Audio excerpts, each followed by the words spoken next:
अस्सलाम वालेकुम, मैं हूं अतर काज़मी। शऊर से पेट नहीं भरता। मरियम नवाज साहिबा ने एक तकरीब से खिताब करते हुए ये कहा।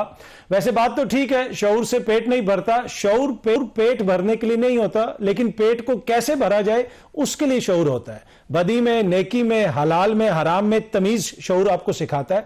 और ये वैसे अगर आप पूरी दुनिया में देखें, जिन मौशरों में, जिन मुल्कों में हुक्मरान अशराफिया को ज्यादा फिक्र अपना पेट भरने की हो, उस मुल्क में अवाम का पेट हमेशा खाली रहता है। एनीवे, क्या शऊर जो है वो हमें नजर आ रहा है आजकल की सियासत में? हमारे सियासतदानों के अंदर शऊर का वो लेवल है कि चीजों को बेहतर किया जा सके? आज के प्रोग्राम में इस पर भी गुफ्तगू करेंगे। 8 फरवरी के हवाले से पाकिस्तान तहरीक इंसाफ ने एक इजलास बुलाया जिसमें बहुत सारे फैसले हुए। वो क्या करने जा रहे हैं उस हवाले से भी कुछ तफसीलात हैं, कुछ मजीद खबरें। कोशिश होगी कि अपने मेहमानों से उन पर भी रोशनी डलवाएं। इन सारे मामलात पे गुफ्तगू करने के लिए स्टूडियो में ज्वाइन कर रहे हैं वफाकी वजीर ममलिकत जनाब हुज़ैफा रहमान साहब। सर आपका बहुत बहुत शुक्रिया।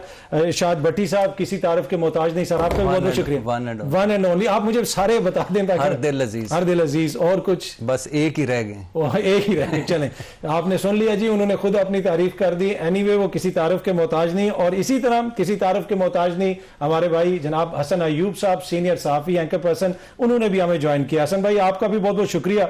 भट्टी साहब, मैं जरा आपसे शुरू करना चाहूंगा कि शऊर से पेट नहीं भरता। देखिए ना, हमारा मुआशरा है, पेट भरने का एक बहुत बड़ा इशू है।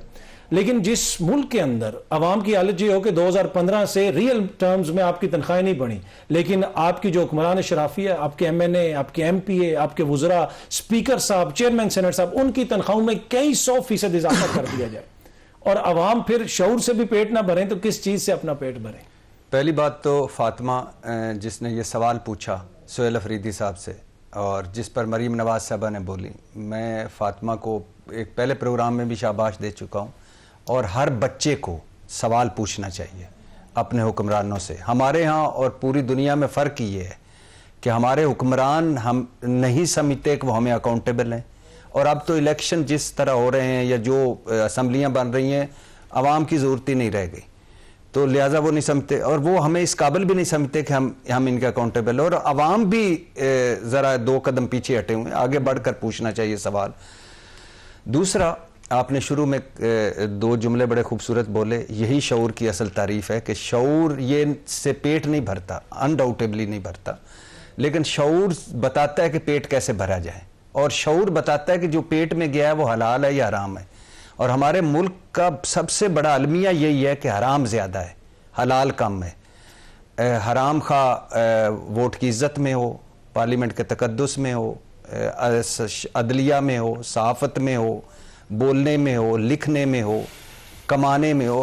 हराम कोई एक नहीं, पैसा नहीं है हराम, बहुत सारी चीज़ें हैं जो जिसमें। और इसका इमरान खान का शुक्रिया अदा करना चाहिए कि उन्होंने इस कौम पर एक एहसान किया और बोलने का ढंग सिखाया, बोलने का हौसला दिया। ये जो हमारे लोग कहते हैं ना, इन्होंने बड़ा तबाह बर्बाद कर दिया इस बात को कि जी बदतमीजी का कल्चर सिखाया है जी, गालम गलोच का। कुछ लोग उन्होंने रेड लाइन अबूर की और करते हैं, वो सारों पे नहीं डिपेंड करता, सारों पे नहीं मुनसर होता, या सारे उसको नहीं वो पिक्चर उसकी हम के ये ही सारे हैं, नहीं। ये बारियां लगी हुई थी 2 पार्टियों की, शाही गद्दियां थी, 2 फैक्ट्रियां थी जिनके 2 GM लगे हुए थे और उनके आगे बच्चे थे। दरमियान में आके इमरान खान ने कहा कि नहीं। और ये शऊर इमरान खान का है ना, जिसकी वजह से भुट्टो और ज़िया इकट्ठे होकर बैठे हैं। ये शऊर है ना, ये शऊर ही है कि जिसकी वजह से कातिल और मकतूल इकट्ठे हैं, मशरक़ और मगरब इकट्ठे हैं, शुमाल और जनूब इकट्ठे हैं, आग और पानी इकट्ठे हैं। और इमरान खान के सियासत में आने से पहले यकीन करें कोई बोलते ही नहीं था, बात ही नहीं होती थी। बात क्यों होने लगी गली मोहल्लों में? आज आप गली मोहल्लों में चले जाएं, क्यों बात होने लगी? कि किसने पूछा ये एवन फील्ड कब मशहूर हुए, फ्लैगशिप कब, अल अजीजिया कब, और तोशाखाना कब? ये जो इमरान खान साहब पे मुकदमे हैं, ये अलकादर टेस्ट की बुनियाद कहाँ से बनी? हसन नवाज। इसी तरह तो ये शऊर जो है ये बड़ा कीमती चीज है, ये पेट से ज्यादा। और दूसरा, खैबर पख्तूनख्वा और पंजाब कभी भी मवाजना नहीं बन सकता। मुझे खैबर पख्तूनख्वा के हवाले से बड़े गिले हैं, गवर्नेंस के हवाले से, परफॉर्मेंस के हवाले से, मिस मैनेजमेंट के हवाले से, तालीम के हवाले से, सेहत के हवाले से, इंफ्रास्ट्रक्चर के हवाले से, कि डिलीवर नहीं कर पा रही खैबर पख्तूनख्वा हुकूमत। लेकिन एक तरफ है खैबर पख्तूनख्वा जो दीवार से लगी हुई PTI, दहशतगर्दी की लपेट में सूबा, नया वजीर आला, और दूसरी तरफ है मौसम मरी का सहूलियात इस्लामाबाद की, मरियम नवाज साहबा, राजा रंजीत सिंह के बाद सबसे लंबी गद्दी, चाचा जानी ऊपर वजीर आजम, बाप 3 मरतबा का वजीर आजम, सब कुछ एक का पासपोर्ट मनसूख है, दूसरे के पास चार्टर्ड प्लेन है। यार चार्टर्ड प्लेन से वैसे याद आया बात, बाकी बात मैं करूंगा, ये काजाकिस्तान का सदर आया, दो जुमले से काजाकिस्तान का सदर आया, उज़्बेक सदर आया, खुशी की बात है, हासिल वसूल क्या होना है ये बात की बात है। लेकिन यार ये हमने ये क्या रस्म बना ली है कि जो ही उनका तैयारा आता है हमारी फिजा में, हमारे तैयारे उनको घेरे में ले लेते हैं। वजह, हम तेल उधार का लेते हैं, अभी सऊदी अरब के पांव पड़े हुए हैं कि हमारा तेल थोड़ा सा आगे कर दें, वो जो अदायगियां हैं तेल उधार के, हम शहबाज शरीफ साहब उनकी काबीना हमारे लिए कम है कि हर 15वें दिन बाद एक दौरा, अभी जर्मनी जा रहे हैं और हर 15वें दिन मलका को दफनाने जाते हैं और चार्ल्स को बादशाह बनाने जाते हैं, तो ऊपर से ये हमने तैयारे और उधार के तेल से तैयारे उड़ रहे हैं, क्यों भाई? उज़ैफा साहब क्या कर रही है आपकी हुकूमत, इस पे भी कमेंट कीजिएगा। इमरान खान साहब के बेटे आना चाह रहे हैं, कल कासिम खान ने एक ट्वीट भी किया, उसने कहा कि मैं और मेरा भाई पाकिस्तान आने की कोशिश कर रहे हैं, खान साहब से मुलाकात करना चाहते हैं अपने वालिद से, लेकिन government of Pakistan deliberately refusing to process our visas, यानी जो उनकी एप्लीकेशन है उसको प्रोसेस नहीं किया जा रहा। तो क्यों आप लोग रुकावट डाल रहे हैं उनके वीजों में, इमरान खान साहब के बेटों के वीजों में? जी बहुत शुक्रिया अतर काज़मी साहब। मैं चाहूँगा कि मैं सवाल का जवाब देने से पहले जो भट्टी साहब ने एक हमारी पार्टी और हुकूमत के खिलाफ बयानियां बनाने की कोशिश की, उसको मैं रिस्पॉन्ड जरूर करूँ, कोशिश, क्योंकि ज़ाहिर है कोशिश ही की है ना, तो ज़ाहिर है मैं उसे नाकाम कर दूंगा तो कोशिश नाकाम हो जाएगी, या तो मैं ना बैठा होगा तो फिर तो कामयाब था। आपने माशाल्लाह बड़ा सब नाकाम, आपने माशाल्लाह अटेम्प्ट बड़ी, और दुआ करो मेरा भाई बड़ा वजीर बने। हाँ, एक तो ये बहनी आपका नाकाम होगा तो भाई हमारा वजीर बने, आपने यही बातें की तो हुकूमत को कुछ। सुकरात ने कहा था कि उम्र का तायुन नहीं किया करती, बल्कि शोर उम्रों से कहीं ज्यादा आगे हुआ करते हैं, और मेरा भी ये स्कूल ऑफ थॉट है। लेकिन मरियम नवाज साहिबा के जिस शोर की जो उन्होंने बयान दिया उसको जिस तरीके से ट्रांसलेट कर रहे हैं, उनका ये मतलब हरगिज नहीं है।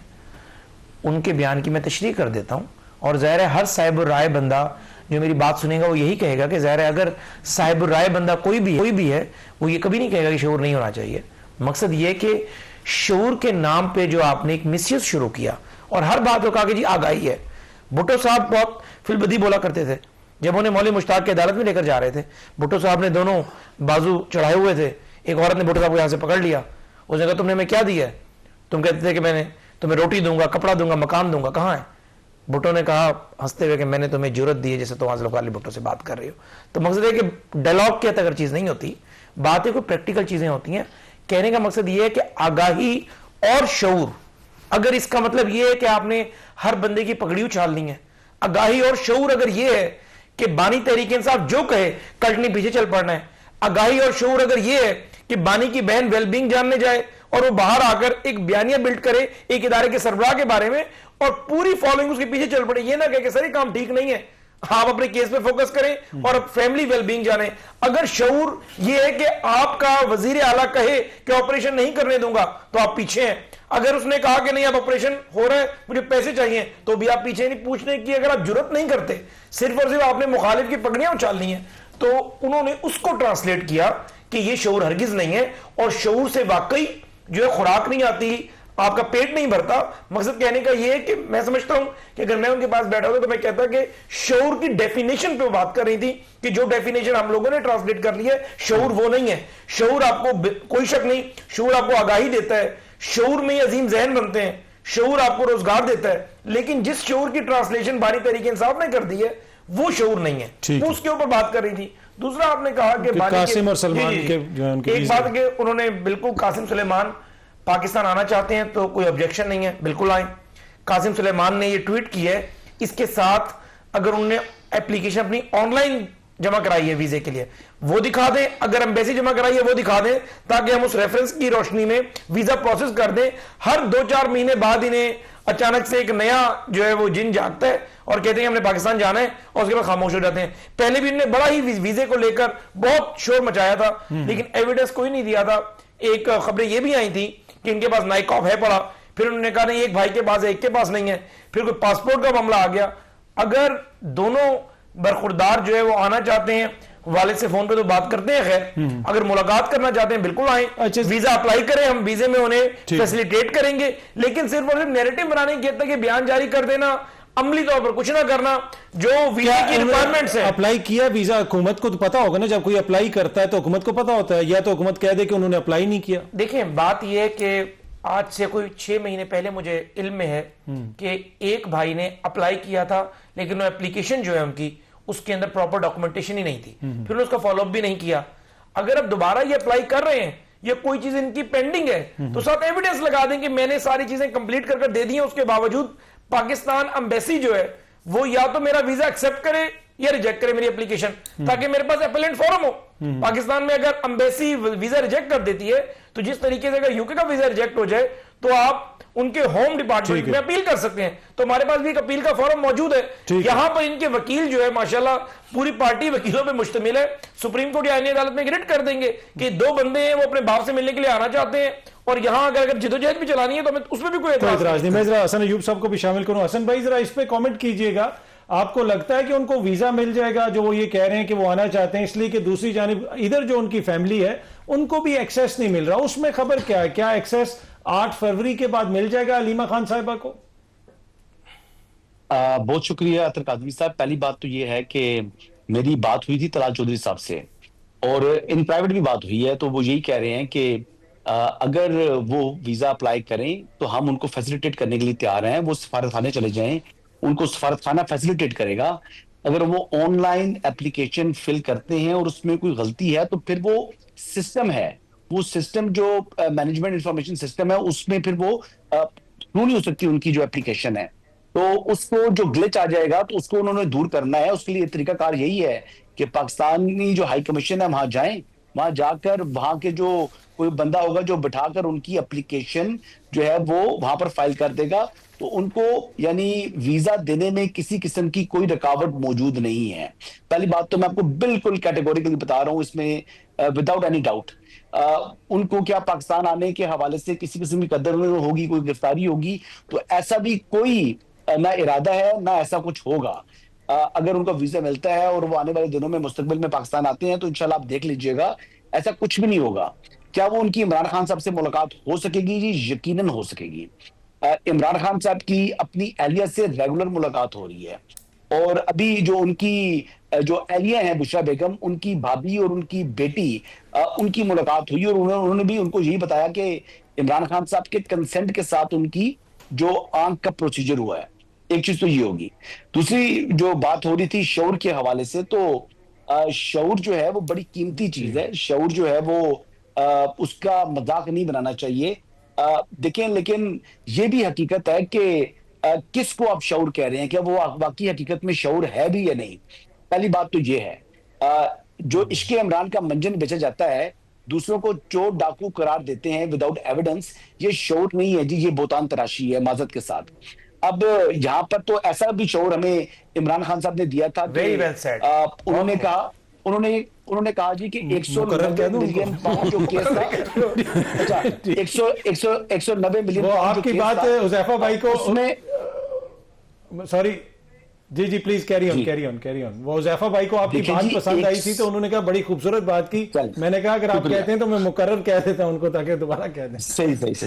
अच्छा जी, 190 मिलियन पाउंड का जो मामला है अलकादर, जिसके अंदर उनको सजा हुई है, पहली बात तो ये है कि आज तक जो शऊर, जिसको शऊर कह रहे हैं, उन्होंने ये सवाल नहीं किया कि बुशरा बेगम ने, जिन्होंने आज तक कभी एक प्राइमरी स्कूल नहीं चलाया, उनको एक बिजनेस टाइकून जिसके ही पैसे जब्त हुए थे वो यूनिवर्सिटी बना के देता है और उसमें करोड़ों रुपए अकाउंट में भी डाल के देता है। क्योंकि उन्होंने जिनका प्राइवेट स्कूल चलाने का कोई यानी एक्सपीरियंस भी नहीं है, तो उनको क्यों इतना ज्यादा उन पर मेहरबान हो गया। अब जो 190 मिलियन पाउंड कौमी खजाने में आना था, वो उसी बिजनेस टाइकून के लायबिलिटी अकाउंट में लैंड करता है, और उसके लिए, और वो लैंड करता है, उसकी परमिशन बाद में ली जाती है, लैंड करने करा दिया जाता है, जो कि एसेट रिकवरी यूनिट्स की तरफ से ये सारा इकदाम हुआ। तो बात ये है कि करप्शन इमरान खान साहब ने खुद की, लेकिन इल्जाम दूसरों पर लगाए। अब जो बनीगाला में उनकी रिहायशगाह के साथ ठीक। सैकड़ों कनाल अराजी, सैकड़ों कनाल, वो जगह जनाब वो बुशरा बेगम की जो करीबी दोस्त है, जिनके साथ इमरान खान साहब की अपनी तस्वीर मौजूद है बनीगाला की, वो उनके नाम देते हैं, जो कि रेजिडेंट है लाहौर की। देखिए, बिजनेसमैन बगैर मतलब के जुकाम नहीं देता किसी को, लेकिन इसको भी उन्होंने कहा जी कि वो बेचारी जो फरद शहजादी है उसके ऊपर भी उसको विक्टिमाइज किया जाता है।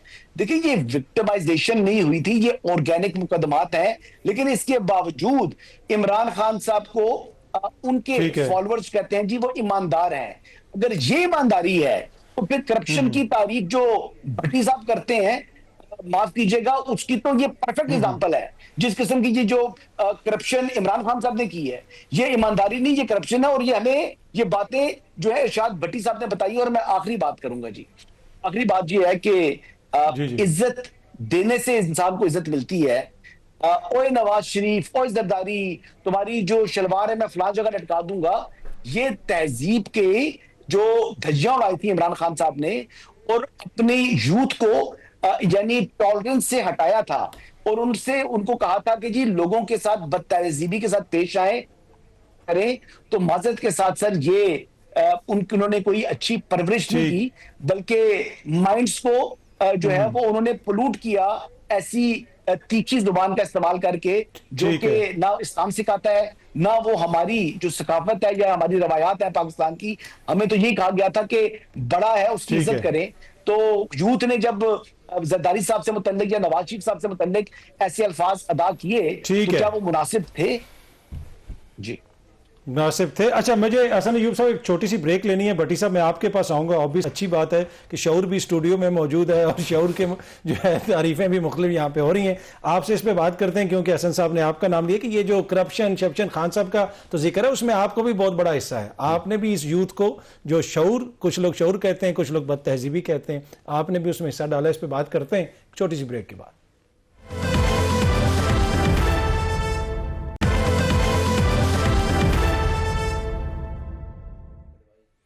वेलकम बैक जी भट्टी साहब, क्या कहेंगे इसके ऊपर? आप जो बात हो रही है किस पे, शऊर पे के? आपकी मर्जी, आप जिस मर्जी पे कहते हैं आपका। नहीं शऊर पे ये जो उन्होंने, हसन भाई ने कहा कि भाई असल में करप्शन अपनी छुपाने के लिए दूसरों को बदतहजीबी सिखाई गई कि आप दुश्मनाम तराजी करें, इल्ज़ाम तराशी करें, और इसका नाम जो है वो शऊर दे दिया गया। ये शऊर नहीं, बेसिकली इखलाक बाख्ता किस्म की गुफ्तगू है, ये वो है। नहीं, मैंने पहले शुरू में शायद उस वक़्त हसन मेरा भाई जो था वो ज़ाहिर लिंक पे है, वीडियो लिंक पे है, शुरू में ही कहा था कि ये जो कुछ चीज़ें हैं जो रेड लाइन क्रॉस करनी होती, ठीक है, खा वो हाउस ऑफ शरीफ की तरफ से हो, पीपल्स पार्टी की तरफ से हो, इमरान खान की तरफ से हो, पीटीआई की तरफ से हो, वो रेड लाइन क्रॉस नहीं करनी। और वो जब रेड लाइन क्रॉस करती है तो कुछ उसको फिर पूरे पे नहीं डाला जा सकता कि बुनियादी तौर पे 5-6 बातें की उन्होंने कहा ओए नवाज शरीफ, ओए फलाना या ओए फलाना। हाँ, ये बुरी बात है, लेकिन बेनज़ीर भुट्टो की तस्वीरें गिराना भी बुरी बात है, और जमामा खान पर मुकदमे झूठे बनाना भी बुरी बात है, बुशरा बीबी को जादूगरनी कहना भी बुरी बात है, टोने वाली। हालांकि मुझे नहीं लगता कि कोई गया होगा तो उसने जाके तवीज़ लिए होंगे, तो वो भी बुरी बात है। और जिस अलकादर ट्रस्ट के केस की बात कर रहे हैं, उसकी बुनियाद भूल जाते हैं मेरे भाई सारे। बुनियाद कहाँ थी? एक वजीर आज़म उस वक़्त नवाज शरीफ साहब थे, उनके एक बेटे हसन नवाज थे, वही बिजनेसमैन थे, और 1 हाइड पार्क था, डबल कीमत पे ख़रीदा गया, वही पैसा था, उसी पे एनसीसीआई ने पहला एक्शन लिया। और जो पैसे इधर आए जो गरीबों के थे, बाय द वे, जो दानिश स्कूलों में लग गए, गरीबों के बच्चे पढ़ेंगे गालिबन दानिश स्कूलों में, तो वो पैसे मिल गए सूद समेत हुकूमत को। अलकादर मिल गया सूद समेत, जमीनें मिल गई, ट्रस्ट का ले लिया, लेकिन उसको सजा, ठीक है, इमरान खान को सजा मिली, वो जेल में है, बाकी तोशाखाना भी भुगतेंगे। लेकिन ये शऊर इमरान खान ने दिया कि भाई क्या डेथ सेल में फ्राई पैन से कपड़े इस्त्री हो सकते हैं? इस पे लोग क्वेश्चन करने लग गए। पहले हम मान लेते थे कि हाँ, फ्राई पैन अंदर गर्म भी हो सकता है और उससे कपड़े भी इस्त्री हो सकते हैं, फ्राई पैन डेथ सेल में मिल भी सकता है। ये शऊर हम लोगों ने सवाल उठाने शुरू किए कि कल मरियम नवाज कह रही थी मेरी बैरून मुल्क के अंदरून मुल्क कोई जायदाद नहीं, और अगले साल इलेक्शन गोशवारों में पौने अरब की जायदाद डिक्लेयर कर दी। ये शऊर जो वो कह रहे हैं ना कि ये जमीनें इधर वो फर्क गुजर, हमें तो आज तक एवनफील्ड अपार्टमेंट्स का नहीं, हसन अयूब को पता है तो मुझे बता दें कि वो किसके हैं इस वक्त। सुप्रीम कोर्ट यही पूछती रही ना कि वो पर्चियों पर निज़ाम है जो फैसलाबाद का कि ऊंटों पे पैसा गया है, पैसा कमाया कैसे, भिजवाया कैसे, अपार्टमेंट्स खरीदे कैसे। ये शऊर है इस मर्तबा के पहली मर्तबा हम लोग पूछ रहे हैं कि भाई पीपल्स पार्टी और नून का नजरिया क्या है।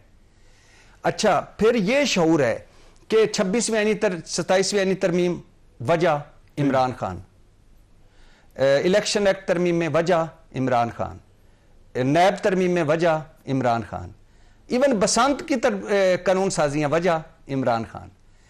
ये वो शऊर है जो लोग पूछ रहे हैं। और हाँ, शऊर ये नहीं है कि सवाल, ये बदतमीजी ये नहीं है कि सवाल पूछना, बदतमीजी ये है कि सवाल का जवाब ना देना।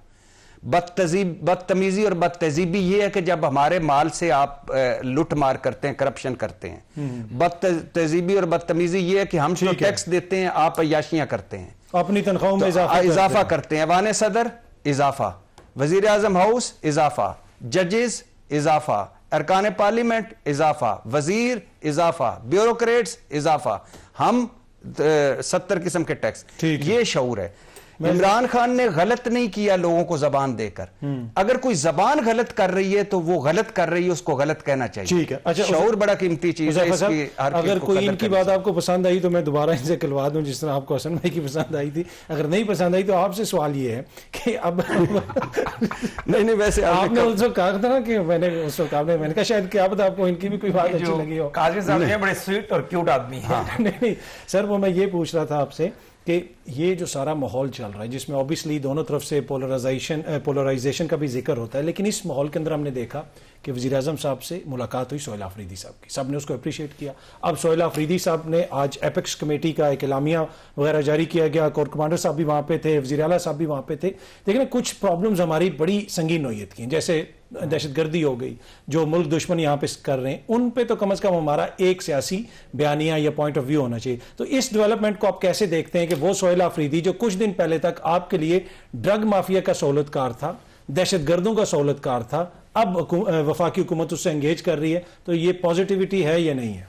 नहीं, बहुत शुक्रिया जी। मैं पहले तो इरशाद भट्टी साहब ने जो जितना भी बयानिया बनाया और PTI के जो है वो दोस्तों की गैर मौजूदगी का पूरा जो है इन्होंने जो है यहाँ पर मुकम्मल हाजिरी लगवाई उनकी। लेकिन गुजारिश कुछ ये कर दूँ कि बानी तहरीक इंसाफ के मुतालिक जो भी कहें, लेकिन अगर आप उनके किसी डाई हार्ट से ही पूछेंगे वो भी ये कहेगा कि उस शख्स ने चाहे शऊर हो, चाहे आगाही हो, चाहे ज़बान हो, हर चीज़ का उसने गलत इस्तेमाल किया। और उसके लिए आज जेल में बैठे हुए भी सबसे अहम चीज़ ये है कि मेरा कल्ट कायम रहे, कल्ट ना टूट जाए। यानी अगर एक तरफ उसकी बहन 1 महीने की तगोदौ के बाद मुलाकात करने जाती है रात में, उसके बाद एक तरीका तो ये है कि वो कहे कि मैं वेलबींग, मेरी बहन जानने आई है, मैं अपनी वेलबींग बताऊं और कम से कम इस सिलसिले को आगे बढ़ाऊं। फिर वो एवेल्युएट करता है कि नहीं, अगर कल्ट मेरा जो है मेरे साथ ना रहा तो वो तरजीह ये देता है कि नहीं, बहन की मुलाकात या बहन की स्ट्रगल अपनी जगह पे, कोई वेलबींग मैंने नहीं बतानी, उसे कहता है बाहर जाकर तुमने ट्वीट करना है। इस आगाही और शोर के हर बंदा खिलाफ है। अगर आप मकसद कहने का यह है कि दूसरों को गाली देना शऊर समझते हैं तो सॉरी टू से ये मशरकी रिवायात नहीं थी। यानी आप एक अच्छी गाड़ी में और सफ़ेद कपड़ों में घर से बाहर निकला करते थे, तो मशरकी ट्रेडिशन हमारी ये थी ख़ासतौर पे सब कॉन्टिनेंट की, कि लोग आपको इज्जत से बात किया करते थे। आज आप हर बड़े आदमी को, बड़ा आदमी चाहे वो मनसब में हो, चाहे पैसे में हो, चाहे वैसे मौजूद हो, गाली देकर और इसे वीडियो बनाकर इसको आप शऊर का नाम देते हैं। ये शऊर नहीं है। सोशल मीडिया की जिस आगाही की आप बात करते हैं, इस आगाही को चाइना ने मुकम्मल बैन किया हुआ है, तो क्या चाइना बैकवर्ड तो नहीं चला गया? मकसद है कि हर कौमों की अपनी तारीख होती है, हर कौमों की अपनी हिस्ट्री होती है।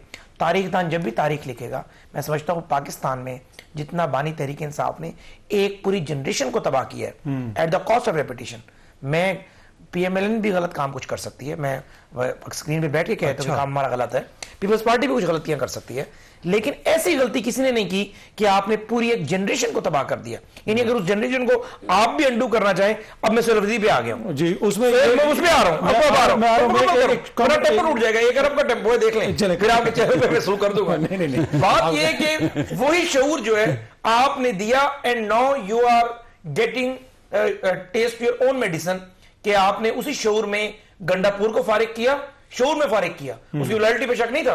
बानी को लगा कि मेरा तो नैरेटिव बढ़ जाएगा।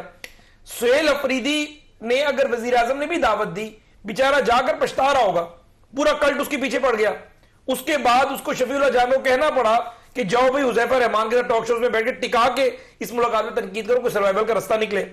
अगर उसने कोर कमांडर से एपेक्स कमेटी में मुलाकात की है, ये नहीं देखेंगे कि सोहेल अफरीदी हमारी जमात का रुकन के साथ एक वजीर आला भी है, उसके 2 मनसब हैं, एक अडियाला के लिए जिदोजहद करना करे वो, दूसरा उसका मनसब ये कि मैंने फेडरल गवर्नमेंट के साथ भी चलना है, मैंने सूबाई जो कोर कमांडर है या सूबाई बाकी लोग हैं उनके साथ भी चलना है। ये कल्ट उसके पीछे भी पड़ जाएगा, ये शऊर नहीं है। पर जो वज़ीर आला ने मुलाकात की वो तो पॉजिटिव है ना, इसको आप कैसे देखते हैं? ये मैं उसी पे आ रहा हूं। जी। वज़ीर आला साहब ने एक पॉजिटिव काम कर दिया। मैं समझता हूं सुबह का बोला शाम को लौटा से बोला नहीं कहते। ठीक है। मैंने सोहेल अफरीदी को कभी नहीं कहा कि मंशियात फरोश है, कभी मैंने नहीं कहा कि वो ड्रग का कोई डीलर है। पर वफाकी वज़रा इस तरह के बयान उसका जवाब खुद देंगे, क्योंकि मैं अपने वज़ीर आज़म को फॉलो करता हूं, और मेरे वज़ीर आज़म ने जब उसने हलफ उठाया पहले उसे कॉल करके मुबारकबाद दी।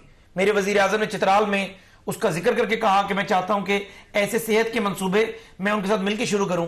मेरे वजीर आजम ने 2 से ज्यादा मरतबा चीफ सेक्रेटरी और आईजी को सलाम भिजवाया उनके जरिए। बाकी ज़ाहिर है मुमकिन है जिन वज़रा ने बात की उनके पास कोई इंफॉर्मेशन उन्होंने बात की, लेकिन मैं समझता हूं कि जब हम पोजीशन ऑफ ट्रस्ट पे बैठे हुए होते हैं, ना सोहेल अफरीदी को जेब देता कि वो यहां फेडरल गवर्नमेंट के किसी वजीर या वजीर आजम के बारे में कोई ऐसी बात करे जो कि मैं समझता हूं कि अखलाकियात के दायरे में ना हो, और ना हमें ये जेब देता। जब ओहदे पे नहीं होगा हम तनकीद जरूर करेंगे, उसकी जो चीजें उसे एक्सपोज भी करेंगे, लेकिन जब हम पोजीशन ऑफ ट्रस्ट पे होते हैं, वो एक सूबाई टेरिटरी का सरबराह है, वजीर आजम एक फेडरल टेरिटरी का सरबराह है, तो मैं समझता हूं कि अगर दोनों के दरमियान बेहतरीन कोऑर्डिनेशन होगा, इसका फायदा उस सूबे को होगा। लेकिन बदकिस्मती ये है कि शऊर मौजूद है, शऊर सोहेल अफरीदी को भी मार्च तक फारिग करवाएगा या असम्बली तोड़वाएगा। बानी तहरीक इंसाफ ने सोहेल अफरीदी को पैगाम भिजवाया है कि तुम्हारे पास मार्च तक का टाइम है, ठीक है, या परफॉर्मेंस दो। परफॉर्मेंस यही है कि जाके डिस्ट्रक्शन कर दो अडियाला, और जो कर सकते हो मैक्सिमम करो। अगर जिस ट्रैक पे वो चल पड़ा है, या तो ये उसको जरा फारिग नहीं कर सकते, क्योंकि बार बार एमपीएस को जाती गुलाम नहीं है कि आप जेल से बैठकर चेंज कर दें। लेकिन इस मर्तबा शऊर ये कह रहा है कि जिस तरीके से आपने असेंबली में 1 वोट से ज्यादा, मुझे 2 मिनट में अयूब साहब के ले रहा हूं, कोई मसला नहीं है, मेरा उनसे ताल्लुक अच्छा है, टेम्पो मेरा बन गया दोबारा। बेसिकली असेंबली के अंदर सुन असेंबली में 1 वोट से ज्यादा कामयाब हुई, शऊर ने कहा इस्तीफे दे दो, ठीक है। आपने के शऊर ने कहा कि 2 सूबों के वजीर खजाना से खत लिखवा दो कि आईएमएफ जो है पाकिस्तान से भाग जाए। शऊर ये कह रहा था कि अपना नैरेटिव बनाने के लिए पेट्रोल को 150 पे रोक दो।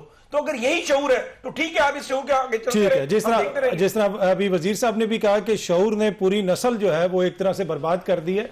अब नस्ल बर्बाद हुई या ना हुई, लेकिन 1-2 हुक्मरान खानदान है, उनकी नस्ल सियासत यकीनन शऊर ने मुश्किल में डाली हुई है। इस पर भी गुफ्तगू करते हैं। और सोहेल अफरीदी साहब की ये जो मुलाकात हुई है, क्या अभी भी उनकी हुकूमत का जाना ठहरा हुआ है, अभी भी उनकी हुकूमत का खात्मा होगा? इस पे हसन अयूब साहब से उनकी टेक लेंगे एक छोटी सी ब्रेक के बाद।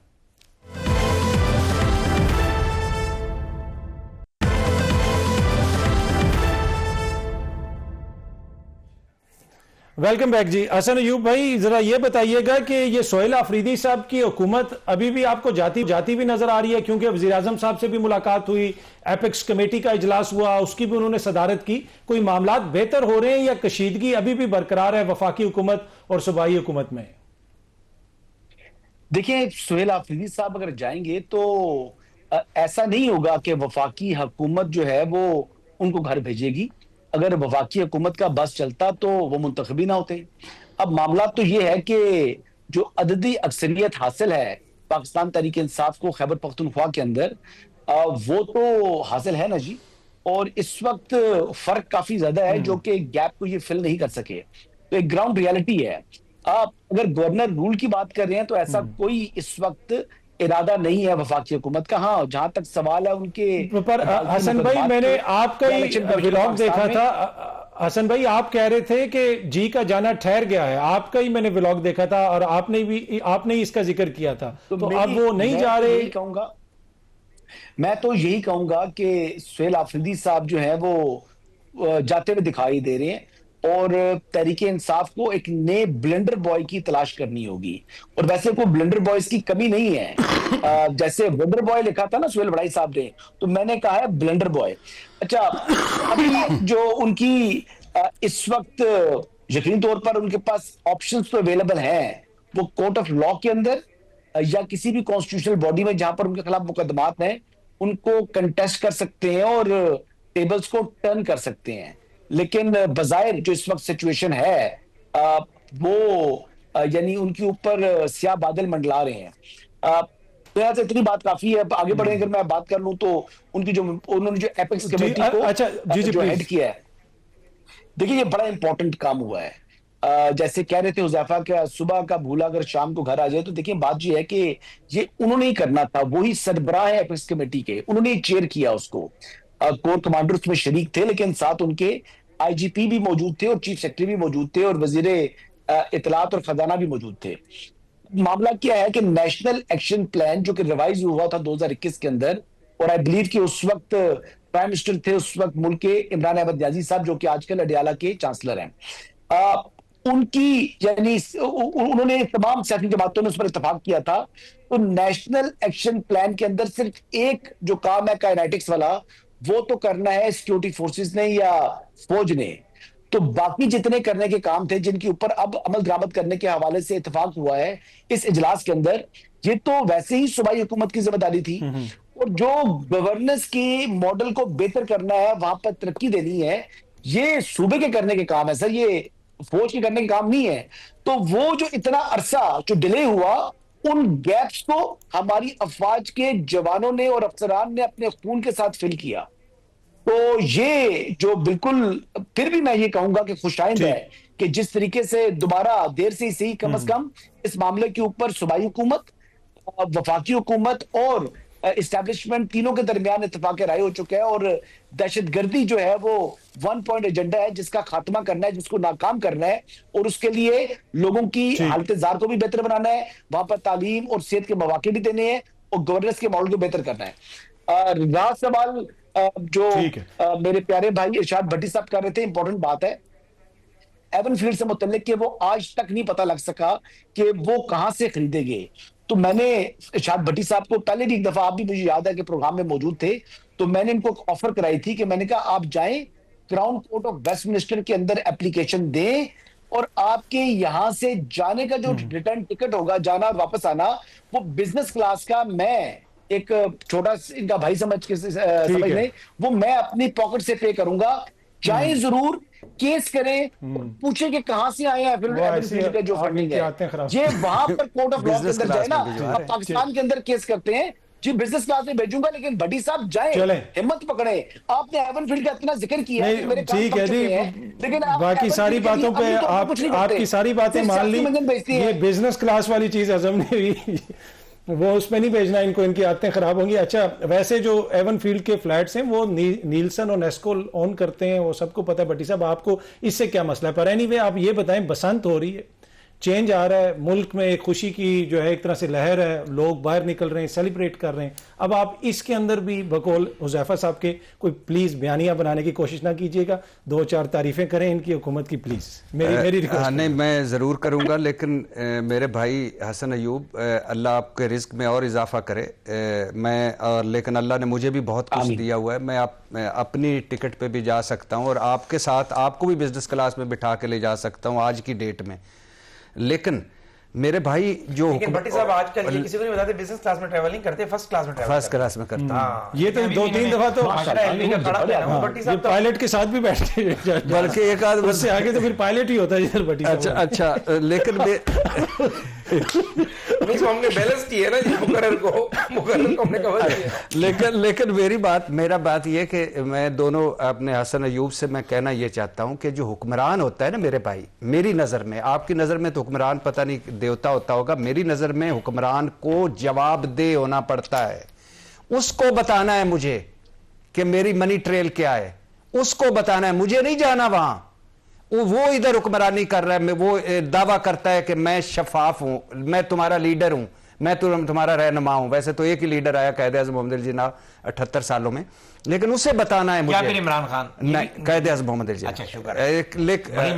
नहीं, हमें पक्का सर, आपने मेरा ख्याल टीवी नहीं देखते आप। अच्छा, चल रहा है मुसलसल मेरा, यार खुदा का खौफ करो। अच्छा तो नहीं, मैं आता हूं। अच्छा, वो उसको बता रहे नवाज शरीफ साहब को मुझे जवाब दे, मेरे सामने अकाउंटेबल है वो नवाज शरीफ साहब, कि मुझे बताएं कि ये पैसा कहां से आया, भिजवाया कहां, ये पतली गली नहीं। दूसरी बात, अच्छा बसंत पे आने से पहले शऊर क्या होता है, शऊर क्या होता है, मैं अभी एक मिनट मेरे भाई। अच्छा, शऊर क्या होता है, हमें पता चला, हसन अयूब भाई ने बताया कि नवाज शरीफ डेमोक्रेट है, और हमें पता चला कि उसकी ज़िंदगी में तो 2 आए मार्शल ज़ियाउल हक की पैदावार हैं, रूहानी औलाद हैं, और मुशर्रफ साहब के साथ डील कर गए।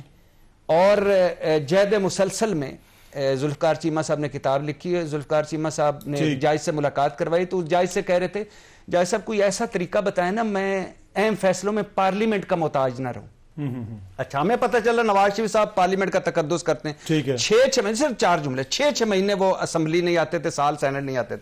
हमें पता चला कि नवाज शरीफ आजाद क्या, शऊर ने बताया कि नहीं 26वीं यानी 27वीं यानी तरमीम में 26वीं और 27वीं यानी तरमीम को उन्होंने वोट दिया। हमें पता चला कि नवाज शरीफ साहब आजाद साफत के हामी है। शऊर ने बताया नहीं पीका एक्ट लगा दिया।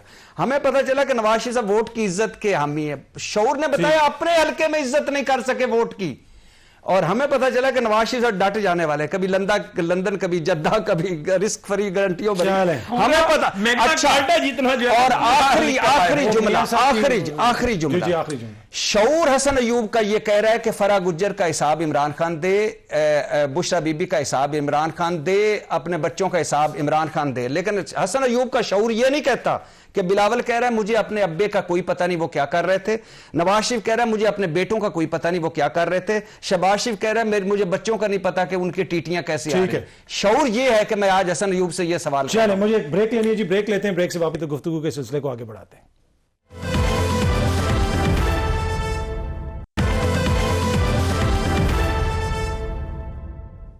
वेलकम बैक जी, प्रोग्राम देखने का शुक्रिया। सोशल मीडिया पे अपनी फीडबैक जरूर दीजिएगा। अगले हफ्ते आपसे दोबारा मुलाकात होगी। Thank you very much.